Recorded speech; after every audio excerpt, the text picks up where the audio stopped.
Colour Garauli भन्दा colour साइडमा गइदिनु हुनलाई अनुरोध गर्दछु म। फोटो हामी पछि खिच्न सक्छौँ प्लिज है।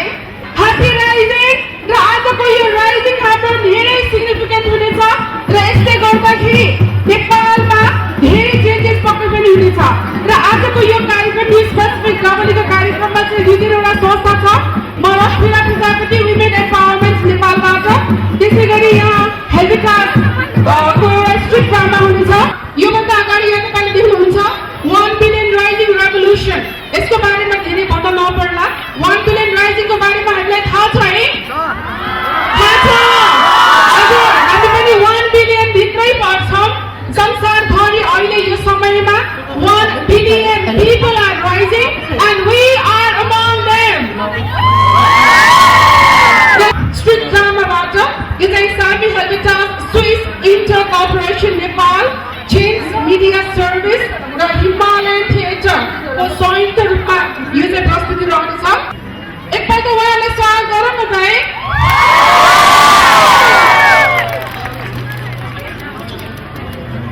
नमस्ते सबैलाई, नमस्ते। एउटा सानो नाटक देखाउनु गइरहेका छौँ, ध्यानपूर्वक हेरिदिनुहुन्छ भनेर आशा गरेको छौँ। हाम्रो नाटकको बोल छ हाम्रो गोल, महिला हिंसा विरुद्ध बोल। महाराज युवराजको आफ्नो कार्यकक्षमा सवारी हुँदैछ। महाराजको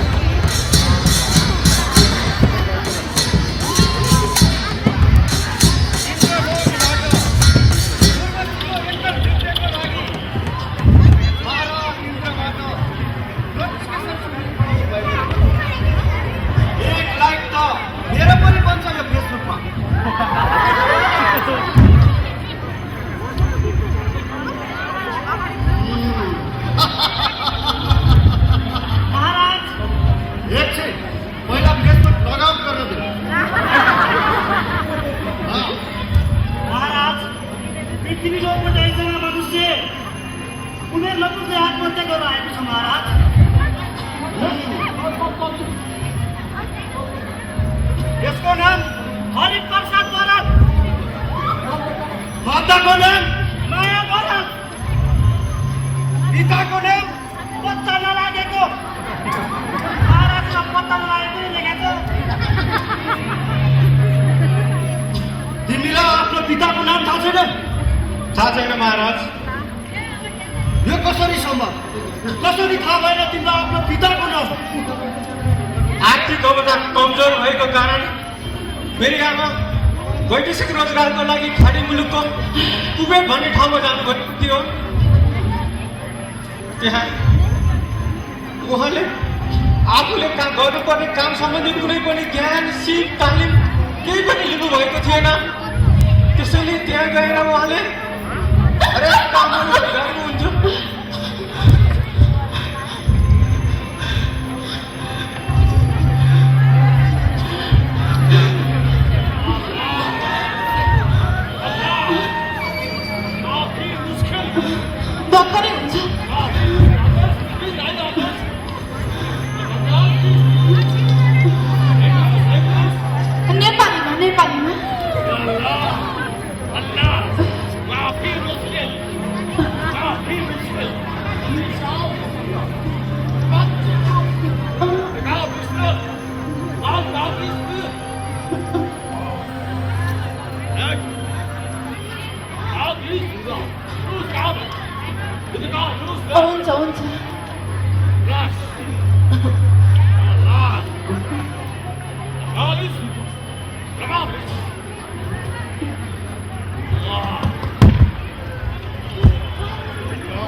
यसरी शारीरिक तथा मानसिक यातनाका साथै बारम्बारको बलात्कारपछि मेरी आमा दुई गर्नुभयो। एउटै नारीमाथि यत्रो अत्याचार, त्यतिखेर तिम्रा घर परिवारले के हेरिरहेका थिए? तिम्रा घर परिवारले फेरि सोधी खोजी गरेनन्?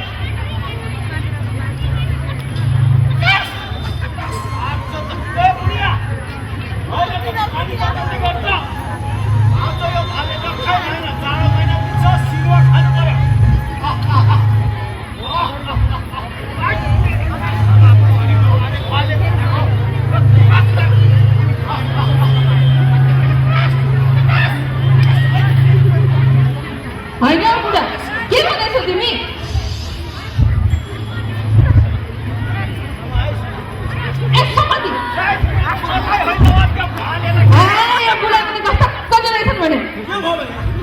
त्यो छोरीलाई फोन गर्नु पर्दैन, छोरीको छे कस्तो अवस्थामा थिए, त्यो सफारी पल्ला घरे सफारी लिएर गएको बुढा त्यसलाई फोनमा तुरन्त बुझिहाल्यो त के रहेछ कस्तो छ।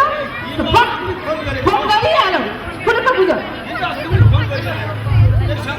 अनि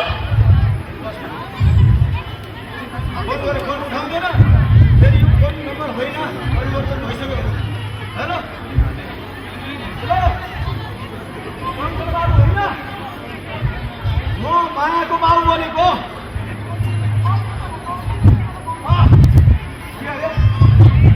चिन्नु भएन अरे? कस्तो कुरा गर्नुहुन्छ चिन्नु भएन भनेर? 10औं पटक ओरसाम्म आएको मेरो छोरीलाई उहाँ लगेर चाहिँ कम्पनीमा हालिदिन्छु भन्दै कुवेतमा लगेर खराली काममा हालिदिनु भएको। गएको 3-4 महिना त सम्पर्क पनि गरेको, त्यसपछि त 8 महिना भइसक्यो सम्पर्कै गरेको छैन। त्यतिखेर त चिन्नु भएको थियो रामले, अहिले त चिन्नुहुन्न। फोन गरेको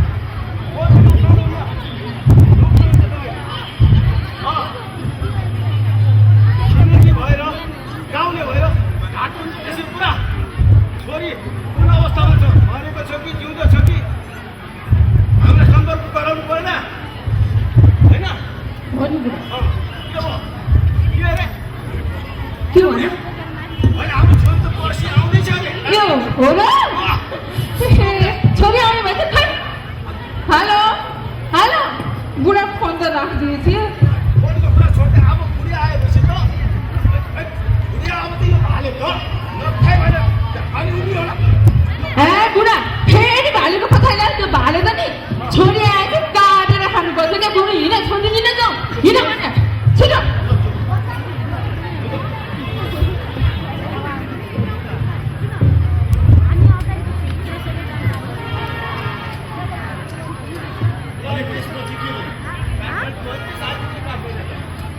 आवाज बुढा, आवाज आएछ हेर त, हाम्रो छोरी केसँग आएको छ जस्तो छ। यही मिलनबाट गएकी हुन्, यही मिलनबाट आउँछ। खानेर भत्काएर केही छैन। चाँडो आइज। छोरी आइपुग्छ। ए छोरी आयो हवाई जाने ठाउँ बुढा।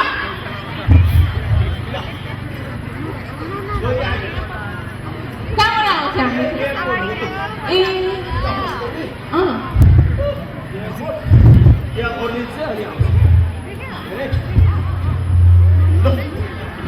अनि बहिनी तपाईँ कता जानुहुन्छ त? एकपट्टि घर के भन्ने के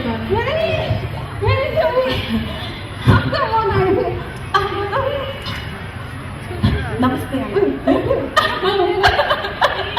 अनि तेरो बुढा खोइ छोरी किन रोँदैछ सोच। हुन यो भयो के भएर आएको छ बुढा? के भन्छ यसले? बुढा होइन तैँले के गरिस्?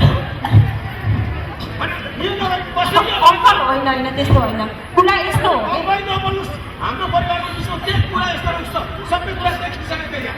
अरे बुढालाई के दुःख पर्यो बुढा, हाम्रो छोरी यस्तो सुन बुढा, यस्तो कुरा त सुन। अङ्कल कुरा त सुन्नु न। गाउँमा यो समाजमा अनुहार देखाउने लाइनको छोडेर यसले सबै कानुन प्रतिनिधि अङ्कल त्यसो नभन्नुहोस् न, कस्तो तपाईँ नबोल्नुहोस् हाम्रो बिचमा। अब के बोल्ने कुरा के सब कुरा देखिरहेको छ अरे ये हालमा छोड्ने अङ्कल यस्तो कुरा नगर्नुहोस् एकछिन कुरा चाहिँ सुन्नुहोस् कुरा यस्तो हो कि छोरी यो हाम्रो लागि अङ्कल एकछिन एउटा कुरा त सुन्नुहोस् न यसलाई छोड्छस् कि मलाई छोड्छस् बहिनी भयो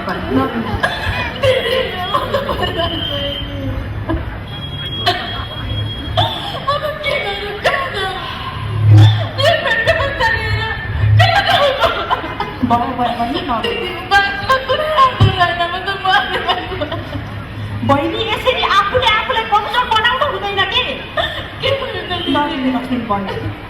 म पनि तपाईँ जस्तै बाहिर गएर आएँ कुवेतमा गएर आएँ अनि तपाईँ कुन मेन पार्कबाट जानुभयो अरे मलाई त केही पनि थाहा छैन दिदी त्यही पल्लो गाउँको सरकार दाइले भारतबाट लगेको ए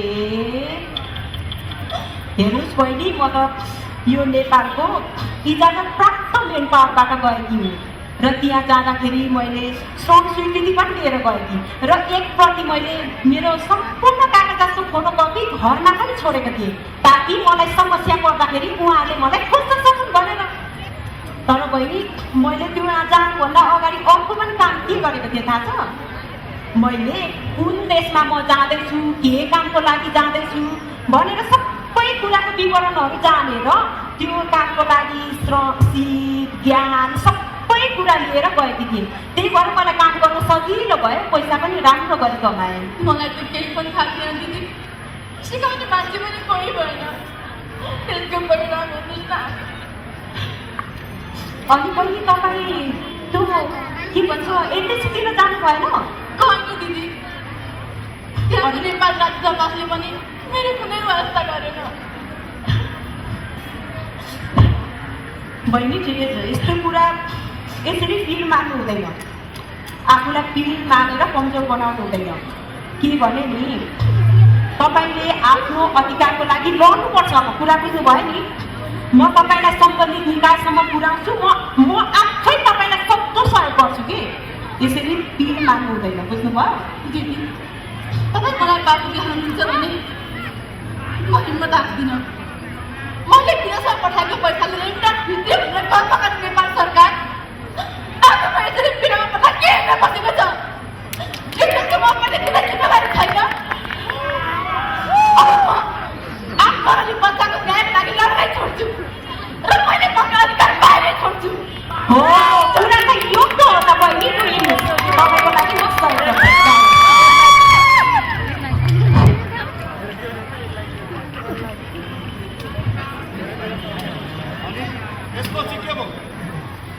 त्यसको केही समयपछि मेरो आमाले मलाई त जन्म दिनुभयो दुःख कष्ट र अपल्याना सहेर स्कुल पढाउनुभयो म स्कुल पढेँ कलेज पढ्ने भएँ र मेरो नागरिकता निकाल्ने बेलामा मेरो नागरिकतामा बाबुको नाम थरको ठाउँमा पत्ता नलागेको भनेर लेखिदियो महाराज मलाई बाबु बिना छोरा भनेर गाउँ समाज साथीभाइ सबैले हेला गर्न थाले न त मैले भने जस्तो स्कुल नै पढ्न पाएँ न त भने जस्तो काम नै पाएँ महाराज त्यसपछि मलाई मेरो यही परिस्थितिले गर्दा बाँच्नुको कुनै अर्थ देखिन र आत्महत्या गरेँ महाराज यो पत्ता नलागेको भनेर कसले लेखिदियो नेपाल सरकारका मातहतका कर्मचारीहरूले महाराज चित्रगुप्त महाराज सम्बन्धित व्यक्तिलाई यहाँ उपस्थित गरौँ हुन्छ महाराज तर महाराज सम्बन्धित मान्छेलाई यता ल्याउनु त 5 वर्ष 10 महिना 3 दिन 2 घन्टा 1 मिनट बाँकी छ महाराज केही क्षणको लागि भए पनि यता शीघ्र यहाँ उपस्थित गरौँ हुन्छ महाराज के कस्तो कस्तो काम आइपर्छ राम बाबु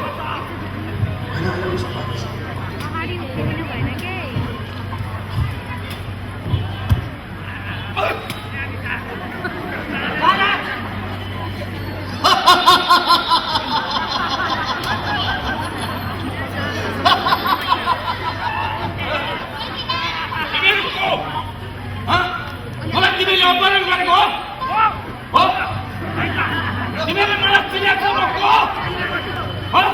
मूर्ख मनुष्य, तिमी यतिखेर यमलोकमा छौ र तिमीले स्वयं यमराजसँग गफ गर्दैछौ। दुईटा भैँसीको सिङमा लगाउने मान्छे कानुन लगाउने यमराज हुन्छ। तिमीहरू सबैले गल्तीमा जाग्यौ। प्रयास गरेर मेरो मोबाइल तिमीहरू अहिले नै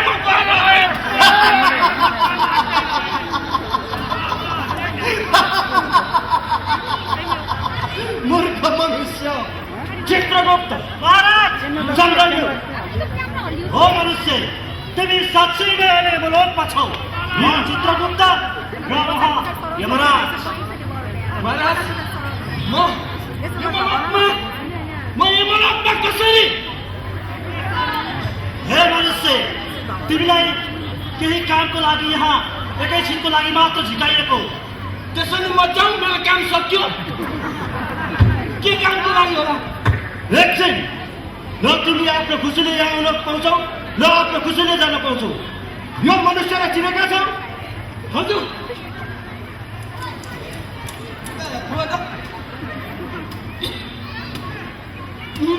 किनेर कता कता देखाएको हो जस्तो लाग्यो। तर तिमी आफैले यसको नागरिकतामा बुबाको नाम लेख्नुपर्ने ठाउँमा पत्ता नलागेको भनेर हस्ताक्षर गरेका थियौ। हो महाराज, उहाँले नै हो। यसले त्यति कमजोर धेरै तनाव दिएको छ। किन एउटा नागरिकले आफ्नो अधिकार पाउन पाइँदैन? माग्नु पाउँछ, त्यो त दिने त हो नि, त्यही भएर त दिएर पठाएको। तर त्यसमा किन पत्ता नलागेको भनेर लेख्नु पर्यो? उसको आमाको नामबाट दियो त। अब तेरो बाबुको नाम के हो भन्दा? थाहा छैन। थाहा छैन, उसलाई उसकै बाउको नाम थाहा छैन भने नि मलाई थाहा हुन्छ त।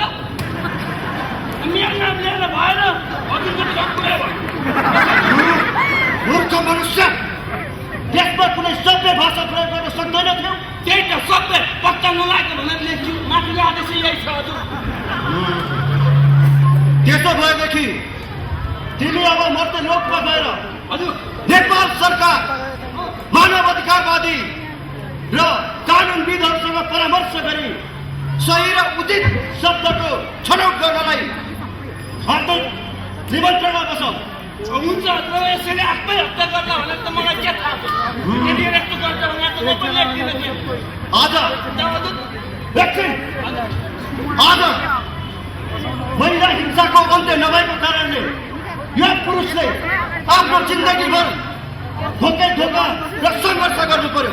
अन्तत आफ्नो जिन्दगीदेखि हार खाएर मृत्युलाई अन्जाल्नु पर्यो, आत्महत्या गर्नु पर्यो। यसलाई कसलाई सम्बोधन गर्ने?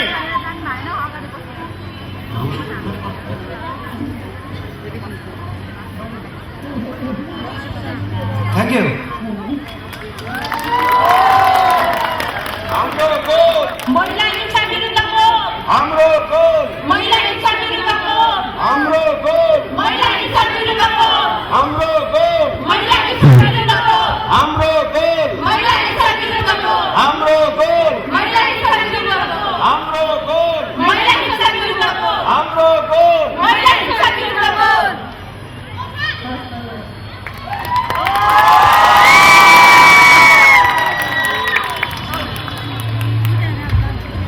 निकै राम्रो प्रस्तुति। हाम्रो बोल महिला हिंसा विरुद्धको बोल, हाम्रो गोल महिला हिंसा विरुद्धको बोल।